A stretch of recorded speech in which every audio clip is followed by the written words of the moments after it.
What is good, everyone? OJ over here from PlayerEssence, and welcome to the PE Nintendo Switch and gaming news video. Today we've got a lot of great topics for you guys, so let's go ahead and get right into it. Square Enix will be bringing Lost Sphear to the San Diego Comic-Con. They announced a press release where they detailed what they're going to be doing at the event, in addition to bringing games like Dissidia, Final Fantasy, and T. So let's get into this here. Square Enix will host a variety of gaming experiences for San Diego Comic-Con attendees this year from July 19th through the 23rd. Fans who visit the Square Enix booth will be able to get the first ever hands-on with Tokyo RPG Factory's sophomore title, Lost Sphear, and preview Final Fantasy XII, The Zodiac Age, and Dissidia Final Fantasy NT. Winners of each free-play round of Dissidia Final Fantasy NT will also receive an exclusive Warrior of Light Guild coin while supplies last. The Square Enix team will also be hosting 2 Dissidia Final Fantasy NT tournaments at the booth throughout the weekend, where attendees can win exclusive prizes. Find out more details at the description below. There will be a link over there. The Square Enix members team will be on site to host our text message sweepstakes for exclusive member reward items. Sweepstakes are held every day, so be sure to stop by daily for your chance to win. Attendees signing up will also walk away with free giveaways throughout the entire show. Square Enix will also present a Life is Strange Before the Storm panel on Friday, July 21st, 2017 at 6:30 p.m. in room 24 ABC. Host Andre Rene of the What's Good Games will be joined by key creative minds behind the latest addition to the award-winning and critically acclaimed Life is Strange series, who will reveal brand new information and insight about their game for the first time. The audience will enjoy an interactive experience as the developers will be playing the game live for the very first time. You will get a chance to help steer the action and make key choices and ask the Deck 9 developers questions in an open Q&A. Fans will be able to get hands-on demos for the following titles at the booth. Fans will be able to get hands-on demos of the following titles at booth 3829. Lost Sphear, platform the Nintendo Switch, PS4, and Windows PC, and it will be available in 2018. And they give a little bit more of a description as far as Lost Sphear if you don't know about it, so let's get into that. Expanding on the beloved I Am Setsuna, the Lost Sphear adventure begins in a remote town where a young man, Kanata, awakens from a devastating dream to find his hometown disappearing.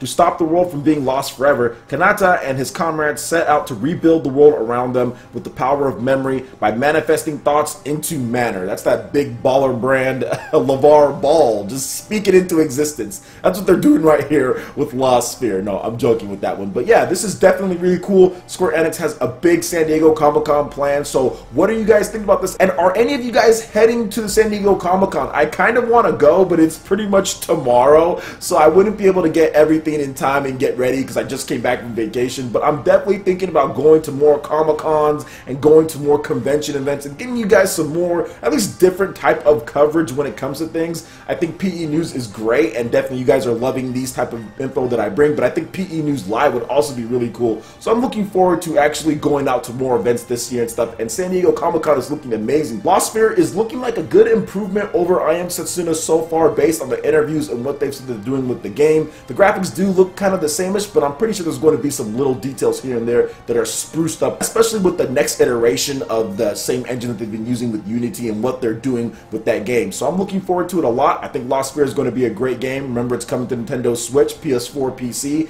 and of course, hopefully, the Nintendo Switch version is up to par with the 60 frames per second 1080p like the other versions of the game were. But either way, I'm going to be getting this on the Nintendo Switch because I think that, one, I want to see more third-party support when it comes to Japanese RPGs on the system, and 2, the portability of an RPG cannot be measured. I think that it really is important to have a portability for me as far as RPGs in terms of my lifestyle. So I'm looking forward to this one, and I can't wait to see more gameplay from San Diego Comic-Con. Alright, and getting into the next article here, Splatoon 2 developers talk about the resolution, frame rate, tweaks, mode changes, online invites, sales potential, and more. So the following information comes from a Famitsu interview with a bunch of different Splatoon 2 developers. Of course, if you want the exact names, check out the links in the description below. You can find it there. So let's get into the details. So weapons/stages from the original game were ported over without any changes as far as the actual models are concerned. Everything was recoded from scratch though, so they're effectively new elements in their old shell. Not all stages from Splatoon are added to Splatoon 2, only a selection of stages will be kept, and they will receive various modifications and adjustments. Splatoon 2 will have more stages than Splatoon, the original, though they will be released one by one on a regular basis. For TV mode, the game runs at 1080p, but the resolution may be lowered if there's a lot of ink on the screen.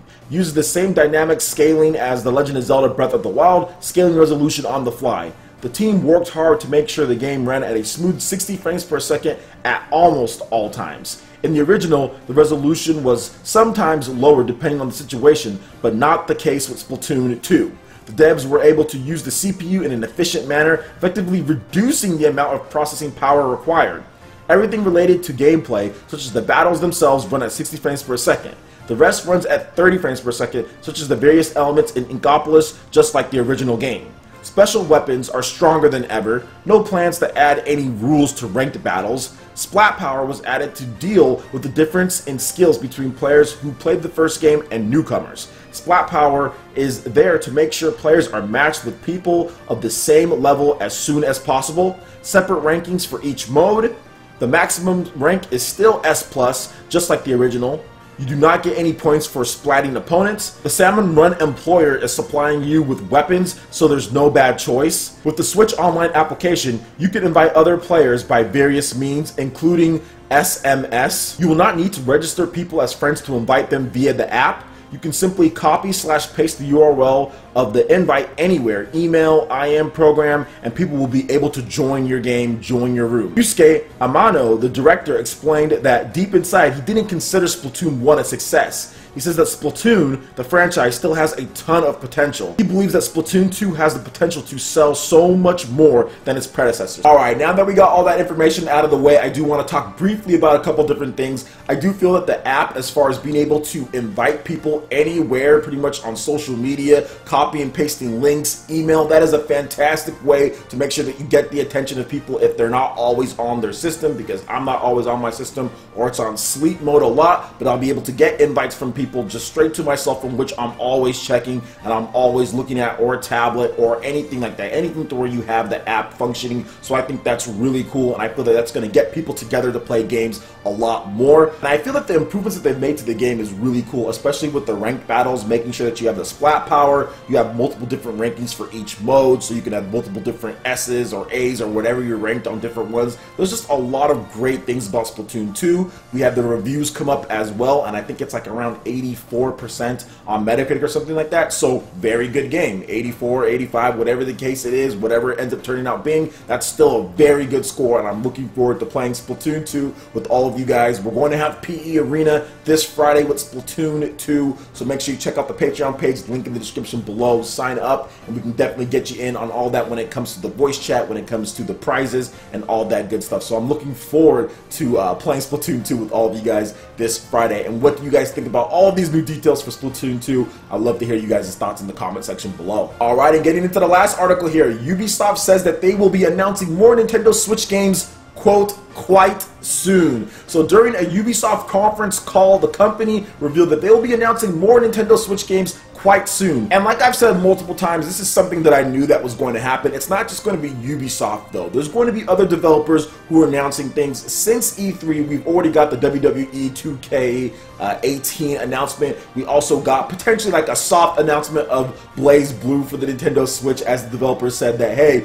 they definitely can find a game. When it comes to fighting games can find a home on the Nintendo Switch. We can't announce anything, but stay tuned. And obviously Nintendo already said, and obviously Nintendo already revealed that they do have a Blaze Blue game. So there's going to be more announcements when it comes to third-party games. And as far as the Nintendo Switch goes with Ubisoft, we'll see what happens. A lot of people are hoping for South Park, The Fractured But Whole. I played the original South Park, The Stick of Truth or whatever, and I wasn't necessarily as impressed. I mean, I thought it was okay, but it wasn't anything to where I'm like, oh my gosh, I need to have as far as the next one goes. So if it comes, that's great. But I do feel that there's going to be a good mix, I guess, of some casual games that they announced, in addition to hardcore titles or core titles, like a Starlink Battle for Atlas. So we'll see what happens there, but I'm excited to see Ubisoft as far as what they announce. Maybe there's going to be a third-party direct that people have been rumoring around, where there's some new game announcements in there. So overall, it's good to see, and obviously it's not the end of Nintendo Switch as far as it getting third-party support. There's going to be more games announced, there's going to be more developers that come in, and especially if the Switch continues to sell the way it's selling, obviously it's going to get more support. That's just the name of the game. A lot of people who don't understand the gaming industry like to make it seem as if third-party support is just randomly conjured up out of nowhere, when it's not. Sales, business, that all dictates it. Business people talking to each other, and that's how the Switch is going to get more support. The more it sells, the more support that it's going to get. That's just a fact. So we'll see what happens going forward in the future. Alright guys, that wraps it up for this video here. Go ahead and check out the links in the description below. We've got Facebook, we've got Twitter. Go ahead and give us a like and a follow on all of our social media. It really helps us spread the content of PlayerEssence across the interwebs in addition to YouTube. Also make sure you check out our Patreon page. Pledge any tier, be entered in to win some awesome prizes. In addition to that, we got Discord voice chat, $10 prize eShop tournaments for Mario Kart 8, Splatoon 2, ARMS, and so much more. Support PE Live and PE Arena right here on PlayerEssence. Also make sure you hit that like button if you did like this video. Lets me know you guys want more content like this going forward in the future, and subscribe to PlayerEssence for the latest news, reviews, discussions, and more. Thank you so much for watching. I will catch you ninja for the next video. Peace.